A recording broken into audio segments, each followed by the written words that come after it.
Hello and welcome back. Let's dive into Hamlet, Part 3.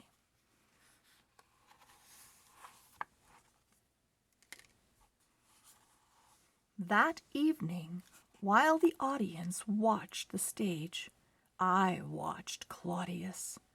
At first he showed little interest in the story, preferring to whisper to my mother and kiss her fingers in a way that filled me with loathing. But gradually the skill of the players won his attention. At the end of the first scene, exactly according to my instructions, the actor playing Duke Gonzago lay down as though asleep, and his nephew, Lucianus, played by the actor who resembled Claudius, crept up on him and poured poison into his ear.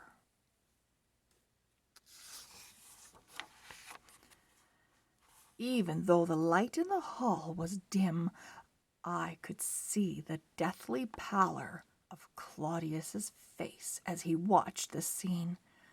His eyes grew troubled, and he raised a trembling hand toward the stage. I knew then that I was gazing at the face of a murderer, and that everything the ghost had told me was true. "No!" Claudius cried out, springing to his feet. "Lights! Bring more lights!"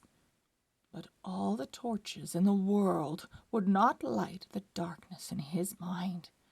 His nerve failed, and he hurried from the hall. Mother started to follow him, but I stopped her at the door. "Do not delay me. I must go to the king," she said.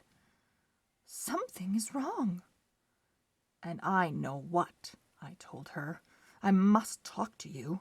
I will come to your room in an hour. Make sure you are alone, and tell no one of our meeting." But I underestimated Claudius's cunning and the power he had over my mother. When she let me into her room, there was a coldness in her expression, and I guessed that she had been speaking to my uncle. Before I could say a word, she said, "Hamlet, you have deeply offended your royal stepfather." "And you have offended my dead father," I replied. Mother frowned at me, puzzled. "What do you mean?" she demanded. "You offended him the day you abandoned your mourning robes in exchange for a wedding gown," I said. "The day you married a liar and a murderer." "I won't listen," Mother shouted. She began to cover her ears with her hands, and I caught hold of her wrists to prevent her. She had to hear the truth. Mother screamed in alarm. Then I heard a voice from behind the drawn curtains at her window, calling out, "Help! Murder!" I was certain it was Claudius. Who else would skulk and spy in my mother's bedroom? I drew my sword and plunged it into the curtain. Fierce joy overcame me that my father was avenged at last. But it was the body of Lord Polonius that tumbled into the room. I had killed an innocent man. "You meddling old fool!" I groaned. "What were you doing there?" "Following my orders," said a voice. I turned and saw Claudius in the doorway with 2 armed guards. A triumphant light glinted in his eyes.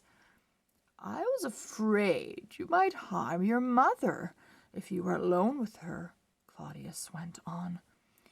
"Your madness has made you violent, Hamlet. You must leave Denmark tonight. I shall send you to friends in England who will care for you until you are back in your right mind. Guards, take the prince away."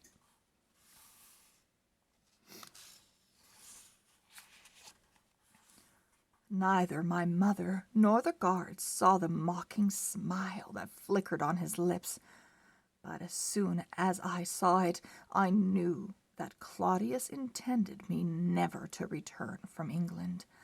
I would be imprisoned and then secretly murdered. While I had been trying to trap my uncle, he had been setting a trap for me, and now it had snapped shut. End of part 3. We'll see you next time for part 4. Bye-bye.